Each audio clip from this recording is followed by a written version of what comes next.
പാലക്കാട് പട്ടാമ്പി ചെറുപ്പുളശ്ശേരി പാതയിൽ വല്ലപ്പുഴയിൽ റോഡിലെ ഗർത്തം അപകട ഭീഷണിയാകുന്നു.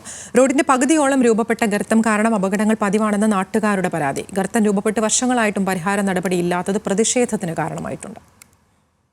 പട്ടാമ്പി ചേർപ്പുളശ്ശേരി പാതയിലെ വല്ലപ്പുഴ ഗേറ്റിന് സമീപമാണ് റോഡിൽ വലിയ ഗർത്തം രൂപപ്പെട്ടിട്ടുള്ളത്. വർഷങ്ങളായുള്ള ഈ അപകട ഭീഷണിക്ക് പരിഹാരം കാണാൻ നടപടിയില്ലെന്നാണ് ആക്ഷേപം. നിലവിൽ റോഡിന്റെ പകുതിയോളം ഭാഗം ഗർത്തം രൂപപ്പെട്ടു കഴിഞ്ഞു. ഇടുങ്ങിയ ഭാഗത്തുകൂടിയാണ് ബസ് ഉൾപ്പെടെയുള്ള വാഹനങ്ങൾ പോകുന്നത്. സമീപത്തെ കച്ചവടക്കാർ താൽക്കാലിക വേലിയൊരുക്കിയാണ് യാത്രക്കാർക്ക് അപകട മുന്നറിയിപ്പ് നൽകുന്നത്.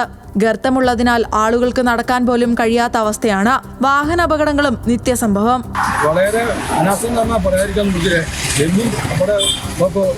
ഈ പ്രദേശവാസികൾ പറയുന്നു 2 ദിവസമായിട്ട് മുമ്പ് ഒരു അപകടം ഉണ്ടായി, സ്ഥിരമായ അപകടം ഉണ്ടായിക്കൊണ്ടിരിക്കുന്നത്. അപ്പോൾ അത് അടിയന്തരമായി ഇടപെട്ട് ഈ പ്രശ്നം പരിഹരിക്കണമെന്നാണ്.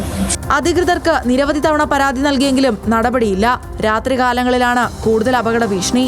അതുകൊണ്ട് എത്രയും പെട്ടെന്ന് ഗർത്തം മൂടി ജനങ്ങളുടെ സുരക്ഷ ഉറപ്പാക്കണമെന്നാണ് ആവശ്യം. അതുവരെ പ്രദേശത്ത് റിഫ്ലക്ടറുകളോ മുന്നറിയിപ്പ് ബോർഡുകളോ സ്ഥാപിക്കണമെന്നും ആവശ്യമുണ്ട്. ന്യൂസ് മലയാളം, പാലക്കാട്.